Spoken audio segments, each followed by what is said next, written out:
বাংলাদেশের রাজনীতির পরে কেন আলোচনায় তারেক রহমান? বাংলাদেশ স্বাধীনতা পর পেরিয়ে গেছে 54 বছর।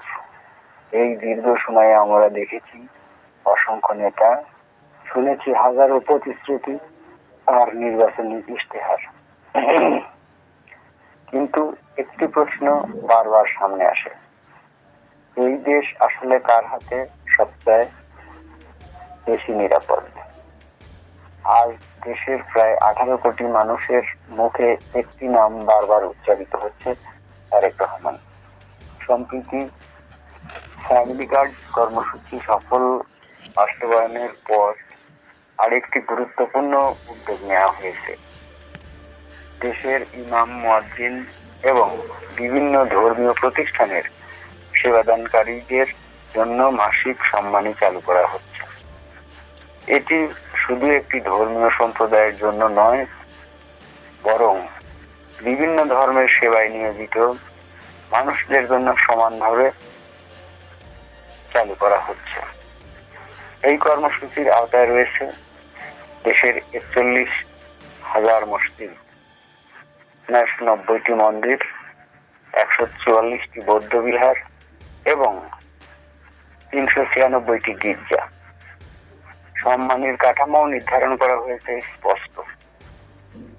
মসজিদের ক্ষেত্রে ইমাম পাচ্ছেন 5,000 টাকা, মুয়াজ্জিন 3,000 টাকা, খাদেম 2,000। মন্দিরের ক্ষেত্রে পুরোহিত পাচ্ছেন 5,000 টাকা, সেবায়েত 3,000। বৌদ্ধ বিহারের ক্ষেত্রে অধ্যক্ষ 5,000, উপ অধ্যক্ষ 3,000। আর গির্জার ক্ষেত্রে যাজক পাচ্ছেন 5,000 টাকা, সহকারী যাজক 3,000 টাকা। মাত্র 2 মাসের মধ্যেই এত বড় একটি কর্মসূচি পরিকল্পনা এবং বাস্তবায়ন করা হয়েছে, যা অনেকের কাছেই একটি বড় প্রশাসনিক সাফল্য হিসাবে বিবেচিত হচ্ছে। এই উদ্যোগ শুধু আর্থিক সহায়তা নয়, এর মাধ্যমে রাষ্ট্র এবং ধর্মীয় প্রতিষ্ঠানগুলোর মধ্যে সম্পর্ক আরো শক্তিশালী হওয়ার একটি সুযোগ তৈরি হয়েছে।